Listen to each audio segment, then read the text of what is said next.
আমি ডাক্তার খান হাসানুজ্জামান, মেডিসিনের প্র্যাকটিশনার, খান মেডি একাডেমি থেকে সবাইকে শুভেচ্ছা। ডাক্তারি জ্ঞানে ডাক্তারি পরামর্শ সবার জন্য। বুক ধড়ফড় এটা কি ভয়ের কিছু কিনা, এটা হার্টের রোগ কিনা, অনেকেই এই সমস্যাটা নিয়ে আসেন। তা বুক ধড়ফড় করলে সেটা আমি হার্টের না অন্য কোনো কারণে হলো সেটা বুঝবো। আমাকে ছোট্ট একটুখানি সবাইকে একটু ডাক্তারি বিদ্যা শিখতে হবে।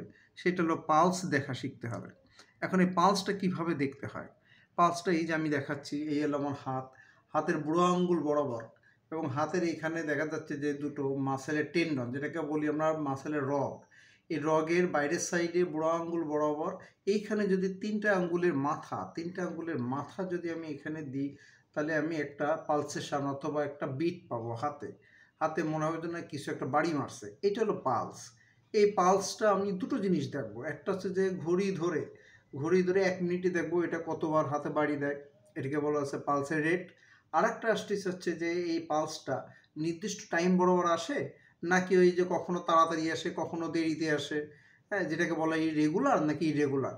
যদি নির্দিষ্ট বরাবর আসে তাহলে সেটা হচ্ছে রেগুলার, আর যদি এই নির্দিষ্ট বরাবর না আসে, নির্দিষ্ট টাইম বরাবর যদি হাতে বাড়ি না দেয়, হ্যাঁ, সেটাকে আমরা বলি ইরেগুলার। তাহলে এই দুটো জিনিস দেখতে হবে পালস। একটা হচ্ছে যে রেগুলার নাকি ইরেগুলার একটা জিনিস, আর একটা হচ্ছে যে 1 মিনিটে ঘড়ি দেখে 1 মিনিটে কতবার হাতে বাড়ি দেয়, এটা হচ্ছে হার্টের রেট। এবার আসি আমি যে বুক ধড়ফড় যখন করবে তখন আমরা এই পালসটা দেখব। পালস যদি ইরেগুলার হয় তাহলে এটা হার্টের রোগ, অবশ্যই ডাক্তারের সাথে যোগাযোগ করতে হবে। অথবা পালসের রেট যদি মিনিটে 1 মিনিটে যদি 120-এর উপরে চলে যায় তাহলে অবশ্যই এটা হার্টের রোগ। সেক্ষেত্রে অবশ্যই ডাক্তারের সঙ্গে পরামর্শ করতে হবে। অন্যথায় এটির যদি কোনোটাই না হয়, অর্থাৎ 120-এর নিচে থাকলো অথবা এটা রেগুলার থাকলো, তাহলে এটা হার্টের রোগ না। এটা হতে পারে রক্তশূন্যতা, হতে পারে টেনশনের কারণে, হতে পারে থাইরয়েড রোগের কারণে। সেক্ষেত্রে ইমার্জেন্সিতে ডাক্তারের কাছে আসার দরকার নেই, ধীরে সুস্থে ডাক্তারের সঙ্গে পরে দেখা করলেই হবে। কিন্তু হার্টের রোগ মনে করলে, অর্থাৎ পালস ইরেগুলার হলে অথবা 120-এর উপরে হয়ে গেলে, রেট যদি বেশি হয়ে যায়, অবশ্যই দ্রুত ডাক্তারের সঙ্গে যোগাযোগ করতে হবে।